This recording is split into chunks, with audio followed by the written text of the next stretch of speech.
कांगड़ा में आधी रात को हुए जिस कांड ने हिलाया हिमाचल, देखिए यहाँ पर हुई वो वारदात। वो बेचारे दुकान के बाहर सो रहे थे कि रात को कोई आया और उन्हें दराट से बुरी तरह से काट कर चला गया। वो बेचारा थक कर गर्मी से बचने के लिए बाहर सोया था और सोया ही रह गया। ये हमला रात को 12 साढ़े 12 बजे के बीच हुआ है, जब हर कोई गहरी नींद में होता है और उस सनकी ने इसी बात का फायदा उठाया। वो साये की तरह आया और साये की तरह उन्हें काट कर चला गया। उसके सनकपन की हद तो शायद दोनों को मार देने तक की थी, लेकिन एक ने भागकर अपनी जान बचा ली। वो बुरी तरह से जख्मी हुआ है। यकीन मानिए ये घटना यूपी बिहार की नहीं बल्कि हिमाचल के कांगड़ा की है और तस्वीरों में सामने जिस जगह को आप देख रहे हैं यहीं पर यह कांड हुआ है। यहाँ बाहर वो लोग सोए थे और यहीं सोए हुए उन्हें काट दिया गया।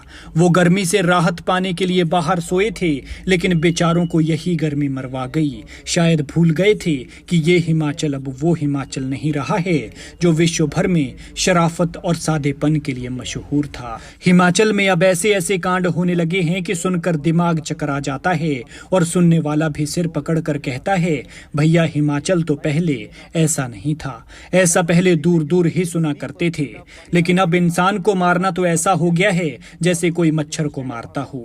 हल्की सी बहस हुई तो कत्ल कर दिया, लेन देन को लेकर तू मैं हुई तो जान से मार दिया, और अगर माँ बाप ने बच्चे को कुछ कह दिया तो झट से सुसाइड कर लिया। ये घटना भी ऐसी ही दिल दहलाने वाली है, लेकिन आधी रात को वो कौन था जो आया और काट कर चला गया? कहां से आया था कुछ पता ही नहीं है, क्योंकि एक बेचारा बुरी तरह से मार दिया। उसने अगर कुछ देखा हो तो वो बता नहीं सकता और दूसरे को वैसे ही देखने का मौका नहीं लगा। उसने भागकर अपनी जान बचाई है। दरअसल कांगड़ा के गांव ठंडा पानी जस्साई रतियाड़ रोड में दो लोग रात को दुकान के बाहर सो रहे थे। इन दोनों लोगों में एक 24 साल का अभिषेक ठाकुर था तो दूसरा 45 साल का विजय है। दोनों युवक टायर पंचर और मैकेनिक की दुकान चलाते थे। हमलावरों ने गहरी नींद में सो रहे 24 साल के अभिषेक की गर्दन पर वार कर उसे काट दिया, जिससे उसकी मौके पर ही मौत हो गई और 45 साल का विजय बुरी तरह से घायल हुआ है। उसने वहां से भागकर अपनी जान बचाई है।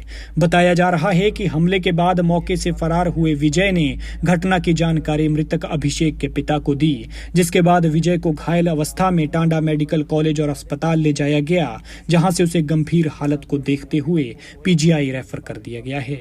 लेकिन हमला किसने किया, वो कौन था और उसकी इनके साथ क्या दुश्मनी थी, फिलहाल इसको लेकर कुछ भी पता नहीं चल पाया है। पुलिस ने मामला दर्ज कर लिया है और गहनता से आगे की कार्रवाई शुरू कर दी है। लेकिन इस तरह की घटनाओं से आप लोग भी सबक लें कि आपकी सुरक्षा आपके हाथ है। इस तरह से खुले में सोने से परहेज करें, क्योंकि ऐसी स्थिति में दिन में तो आप अपना बचाव कर सकते हैं, लेकिन रात को सोए हुए आप कुछ भी नहीं कर पाते। इसलिए खुद को सुरक्षित रखते हुए घरों के अंदर आराम से सोएं।